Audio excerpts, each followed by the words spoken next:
For nearly 2,000 years, Judas Iscariot has stood as Christianity's most infamous figure, the betrayer of Yashua, the disciple who sold his master for 30 pieces of silver. Yet within the wide stream of biblical scholarship and early Christian writings, a deeper and more complex portrait emerges. Was Judas merely a traitor? Or was he entrusted with a role necessary for the unfolding of redemption? In the Synoptic Gospels, Judas's actions are narrated with stark simplicity. He arranges to hand Yashua over to the authorities, leading to the crucifixion. Yet even within these texts, there are nuances worth noting.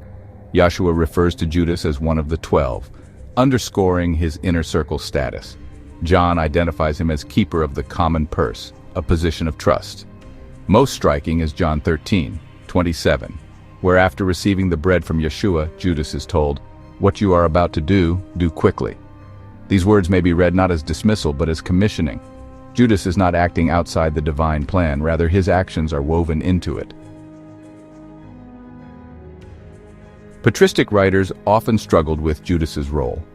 Origen saw him as a vessel of Satan, while Augustine framed Judas as proof of human free will's corruption. Yet even in these condemnations, there lingers the recognition that Judas's act was indispensable for the passion to occur. Without Judas, there is no arrest. Without arrest, no crucifixion. Without crucifixion, no resurrection. This paradox that the worst act enabled the greatest good haunts Christian theology. Was Judas damned for obeying what the plan required? In 1978, a Coptic text known as the Gospel of Judas surfaced, offering a radically different perspective. Dating to the 2nd century, it portrays Judas not as a traitor, but as the most enlightened disciple, the one to whom Yashua reveals hidden truths.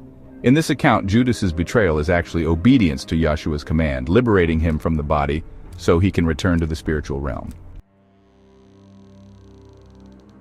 While the Church condemned this text as heretical, it nonetheless shows that early Christians wrestled with Judas's meaning.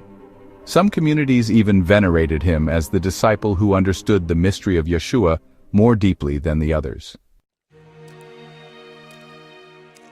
From a theological standpoint, Judas embodies the unbearable paradox of divine providence and human responsibility. He is chosen, trusted, and yet destined to enact the most perplexing and believed to be evilest role. His remorse and death, as described in Matthew chapter 27 verses 3-5 and Acts chapter 1 verse 18, reflect a man crushed beneath the weight of his part in salvation history. In the Canonical Gospels, Judas is condemned. In Gnostic texts, he is exalted. In either case, he cannot be ignored. Whether as villain or as tragic instrument, Judas reminds us that the line between obedience and betrayal is not always clear. His role, entrusted, unbearable yet essential, forces us to wrestle with the deepest questions of freedom, fate, and divine purpose. Yeshua's mission required a betrayer, and Judas, perhaps the most trusted of them all, bore that role to its bitter end.